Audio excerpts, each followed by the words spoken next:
Komisi Pemilihan Umum (KPU RI) mengakomodasi putusan Mahkamah Agung mengenai penghitungan batas usia calon kepala daerah. Ketua KPU RI, Hasyim Asyari, mengatakan pihaknya akan mengikuti putusan tersebut. Hasyim juga menyebut pelantikan pasangan terpilih harus dilakukan pada 1 Januari 2025. Keterpenuhan syarat usia calon harus telah genap berusia 25 tahun bagi calon bupati, wali kota, dan wakil bupati, serta wakil wali kota, dan harus sudah genap berusia 30 tahun bagi calon gubernur dan wakil gubernur pada tanggal 1 Januari 2025. Ujar Hasyim melalui keterangan tertulisnya. Langkah KPU mengakomodasi putusan MA menjadi karpet merah bagi putra bungsu Presiden Jokowi, Kaesang Pangarep, untuk maju di Pilkada 2024. Direktur Eksekutif Parameter Politik Indonesia, Adi Prayitno, menilai putusan Mahkamah Agung mengenai batas usia calon kepala daerah polanya sama dengan putusan Mahkamah Konstitusi yang memuluskan langkah Gibran Rakabuming Raka di Pilpres 2024. Ada pola yang persis sama sebenarnya soal kemungkinan Kaesang maju dalam Pilgub Jakarta. Terutama misalnya ketika ada putusan dari Mahkamah Agung di mana umur 30 tahun saat pelantikan itu kan sebenarnya mengarah kepada satu orang yang sangat potensial untuk maju dalam Pilgub. Karena kalau kita melihat per hari ini nyaris tak ada orang yang umurnya 30 tahun siap untuk maju dalam Pilgub, ya, apalagi Pilgub yang selalu dianggap sebagai Pilgub rasa Pilpres seperti Jakarta. Nah, yang kedua tentu karena ini variabel anaknya presiden, maka pasti pola-polanya seperti yang terjadi dalam Pilpres. Ada putusan MK, kemudian umur 40 tahun tidak cukup, tapi syarat sebagai kepala daerah kemudian bisa maju. Ini kan sama polanya, Mas. Kaesang Pangarep menyebut ia belum pasti akan maju atau tidak di Pilgub Jakarta meski putusan Mahkamah Agung memungkinkan untuk maju. Namun menurut Kaesang, putusan itu belum masuk ke dalam peraturan KPU. Jadi ini kan kalau kita lihat dulu, kalau melihat dari peraturan yang kemarin diubah di MA, saya memungkinkan untuk maju. Tapi itu kan belum masuk ke PKPU.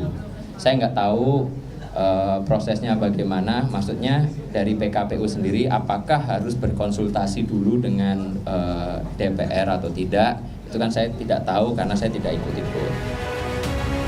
Sejumlah partai politik tertarik mendorong Kaesang Pangarep untuk maju di Pilgub Jakarta. Terlebih partai politik yang tergabung di Koalisi Indonesia Maju. Partai Amanat Nasional mempertimbangkan Ketua Umum PSI itu untuk maju di Pilgub Jakarta jika Ridwan Kamil batal maju di Jakarta. PAN berencana menduetkan Kaesang dengan kadernya, yakni Zita Anjani.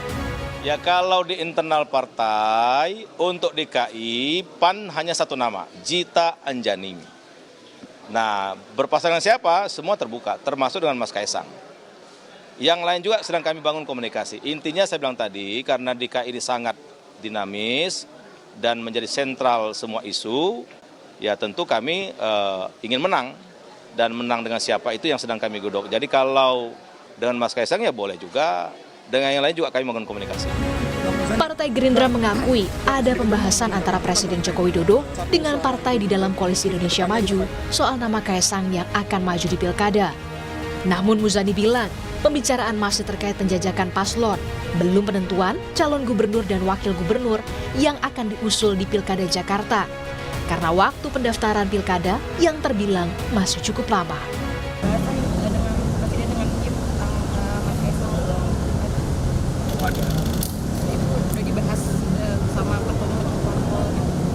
Iya, karena waktunya masih cukup panjang jika terus dilakukan exercise. Coba kalau yang ini. Apa tanggapan dari Pak Presiden, Pak? Tanggapan dari Pak Presiden bagaimana mengenai pembahasan dengan Mas Kaesang? Tadi sih nggak bahas itu. Enggak, maksudnya sebelumnya. Pembahasan dengan Mas Kaesang. Karena kemarin Sekjen PKS bilang nyodorin nama. Saya belum nanya kepada Pak Jokowi tentang nama itu. Sebelumnya Mahkamah Agung mengubah ketentuan syarat calon kepala daerah dari yang berusia paling rendah 30 tahun untuk tingkat provinsi dan 25 tahun untuk tingkat kota kabupaten, terhitung sejak penetapan pasangan calon menjadi terhitung sejak pelantikan pasangan calon terpilih. MA mengabulkan gugatan yang dilayangkan oleh Partai Garuda. Tim Liputan, Kompas TV. Komisi Pemilihan Umum (KPU RI) mengakomodir putusan Mahkamah Agung mengenai batasan usia calon kepala daerah. Lantas, bagaimana dengan peluang putra bungsu Presiden Jokowi, Kaisang Pangarep, maju di Pilgub Jakarta pasca putusan Mahkamah Agung? Akan kita bahas bersama dengan pengamat politik Universitas Al-Azhar Indonesia, Ujang Komarudin. Kang Ujang, Assalamualaikum, apa kabar? Waalaikumsalam, alhamdulillah baik Mbak Cindy. Alhamdulillah. Kang Ujang, ini pasca putusan MA, Kang Ujang melihatnya apakah ini juga sebagai karpet merah yang semakin membuka peluang untuk putra Pak Jokowi untuk maju di Pilgub Jakarta? Iya, kan tidak ada hujan, tidak ada angin ya. Keputusan itu ya muncul walaupun memang ada yang menggugat. Tetapi itu adalah bagian daripada strategi untuk memuluskan, memberi karpet merah gitu ya, jalan tol kepada Kaisang. Dan ini kan sebenarnya kalau bahasa saya tanda petik ya modusnya sama ya dengan persoalan di Mahkamah Konstitusi begitu. Bedanya ya lembaga negaranya saja, yang satu MK, yang satu Mahkamah Agung. Tetapi apapun itu saya melihat bahwa ya itulah lembaga kita di Republik ini kepentingannya bukan kepentingan kenegaraan, kepentingannya masih kepentingan ya pribadi, kelompok, golongan, kekuasaan. Sehingga kita melihat bahwa apa yang menjadi keputusan Mahkamah Agung itu ya suka tidak suka, senang tidak senang, publik menuduhnya gitu ya, publik menilainya bahwa itu adalah untuk memuluskan Kaisang untuk bisa maju sebagai calon gubernur yang tadinya akan tidak memenuhi syarat karena belum usia 30. Tetapi ketika pasal itu dikabulkan dan dibatalkan, maka ya Kaisang punya kesempatan untuk bisa menjadi calon gubernur baik di daerah khusus Jakarta, di Jawa Tengah atau di tempat lain. Yang jelas ya mereka payung hukumnya dulu direbut, payung hukumnya dulu disahkan, sehingga nanti diambil maju atau tidak, yaitu tergantung dari Kaisang itu sendiri. Oke, Kang, tapi kan kita tahu sorotan semua menuju ke Kaisang, kritik juga menuju ke sana. Apakah Anda melihat dengan banyaknya kritik, sorotan itu, Kaisang akan tetap mengambil kesempatan itu nggak untuk maju di Pilkada? Ya sebenarnya kan di Indonesia ini kan mohon maaf ya kalau kita bicara soal moralitas, soal etika, soal kritikan, ya banyak juga yang kritik jalan tapi berlalu juga kritikan itu. Ya saya melihat peluang itu ya bisa digunakan kalau misalkan dorongan kekuasaan itu bisa memenangkan Kaisang. Jadi akan melihat dulu deal-deal politik, misalkan deal Pak Jokowi dengan Pak Prabowo seperti apa. Karena ketika pilkada dilaksanakan di 27 November itu kan presidennya sudah beralih, sudah berganti kepada Pak Prabowo.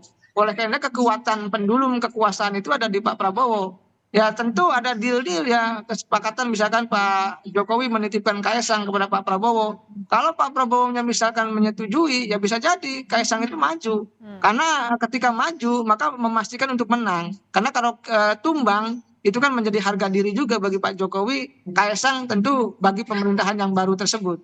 Oke, Kang, kita kan melihat nama-nama yang masuk bursa di Pilgub Jakarta, ada Anies Baswedan, sempat ada Ahok juga, sekarang ada Andika Perkasa. Kalau melihat elektabilitas Kaisang, mampukah Kaisang bertarung di Pilgub Jakarta, Kang? Ya kalau dilihat dari sisi elektabilitas kan kecil ya, belum muncul. Kalau yang tinggi itu kan di daerah lain, di wilayah lain. Tapi kalau DKJ kan tidak. Di DKJ itu saya melihat ya yang paling tinggi tetap Anies. Lalu ada beberapa survei antara Ahok dan Ridwan Kamil gitu. Kaisang itu ya katakanlah kalau muncul pun angkanya kecil. Artinya kalau kita bicara DKJ, daerah khusus Jakarta yang menjadi pusat dari segala pusat kebijakan hari ini di Indonesia, maka ya tadi ya kembali kepada elektabilitas agak sulit. Tetapi sekali lagi ya elektabilitas itu sangat penting dan menjadi ketika mereka tinggi elektabilitasnya potensi mereka tinggi. Tetapi jangan lupa dorongan kekuasaan, dorongan pemerintah itu juga menjadi kekuatan tersendiri dalam konteks untuk bisa memenangkan kandidat yang diusung oleh kubu pemerintah itu. Jadi ya bagaimanapun standarnya ada banyak ya, ada variabelnya banyak, faktornya banyak. Salah satunya elektabilitas, belum lagi nanti popularitasnya, belum lagi isi tasnya, belum lagi akseptabilitasnya. Oleh karena itu hal-hal itu harus diuji ya, diuji bagi Kaisang seberapa tinggi popularitas, seberapa tinggi elektabilitas, seberapa banyak uangnya, lalu seberapa besar akseptabilitas penerimaan dari partai maupun warga Jakarta, itu harus diuji kepada sosok Kaisang ketika ingin melawan kandidat katakanlah yang lebih tinggi elektabilitasnya. Nah, tapi kan tentu tidak bisa dipungkiri nama Kaisang lekat sekali dengan nama Pak Jokowi. Apakah Jokowi Effect akan bisa membantu Kaisang untuk bertarung nantinya di Pilgub Jakarta?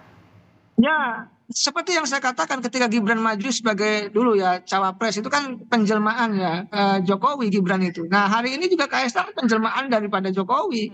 Suka tidak suka seperti itu. Apakah ada Jokowi Effect? Saya sih melihat begini, Jokowi Effect itu akan berlaku ketika ada komunikasi, ada deal politik dengan pemerintahan yang baru, dengan Pak Prabowo.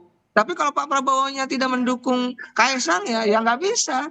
Ya hilang juga Jokowi Effect itu. Tetapi kalau Pak Prabowo-nya misalkan deal dengan Pak Jokowi membantu Kaisang untuk bisa menang, ya disitulah Jokowi Effect masih ada. Jadi Jokowi Effect itu dilihat dari kekuatan politik. Ketika kekuatan politik itu tidak ada di tangan Pak Jokowi, ada di tangan Pak Prabowo, maka Jokowi Effect itu bisa berlaku ketika ada komunikasi, ada kesepakatan dengan Pak Prabowo. Tetapi kalau tidak ada, misalkan Pak Prabowo-nya mendukung yang lainnya, ya sulit untuk bisa menang begitu.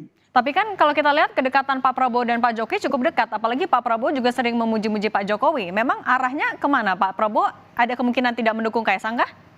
Ya, saya sih melihat mendukung. Saya melihat mendukung. Contoh ya di Sumatera Utara itu Pak Prabowo mendukung Bobi. Kenapa Bobi masuk Gerindra? Itu artinya ada kesepakatan Pak Jokowi dengan Pak Prabowo untuk mendukung menantunya. Sama ketika di DKJ nanti misalkan Kaisang itu didorong, misalkan maju ya disepakati oleh koalisi partai, ya kemungkinan besar sudah deal, sudah ada kesepakatan antara Pak Prabowo dengan Pak Jokowi. Dan saya melihat itu bagian daripada frekuensi politik yang sama antara Prabowo dengan Pak Jokowi, ya saling mendukung kemenangan lah. Ibaratnya Pak Jokowi punya jasa kepada Pak Prabowo pun ya tentu ingin membalas jasa itu, misalkan dengan memenangkan Kaisang, Bobi begitu.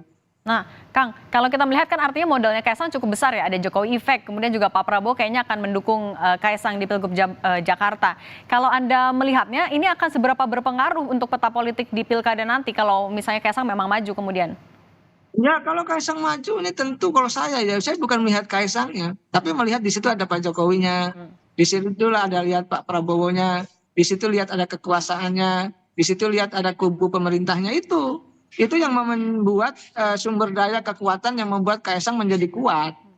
Itu yang sebenarnya kalau kita analisa lebih dalam gitu ya, dalam konteks politik belakang layar ya, politik belakang panggung, itu ya siapa yang didorong oleh kekuasaan ya itu kuat, walaupun katakanlah di awal dianggap biasa, dianggap lemah, walaupun misalkan nanti yang menjadi lawan adalah Anies, karena faktor kekuasaan itu menjadi sangat kuat ketika sudah ada dalam konteks dorongan politik bagi seseorang. Hanya kekuatan itukah yang menjadi modal atau misalnya kan partai politik juga sekarang kayaknya ngasih sinyal oke lah untuk kita majuin Kaisang di Pilgub Jakarta. Apakah ada faktor lain juga Kang Ujang yang menjadi pertimbangan parpol? Kayaknya oke nih Kaisang maju, padahal kan elektabilitasnya belum kuat sebenarnya.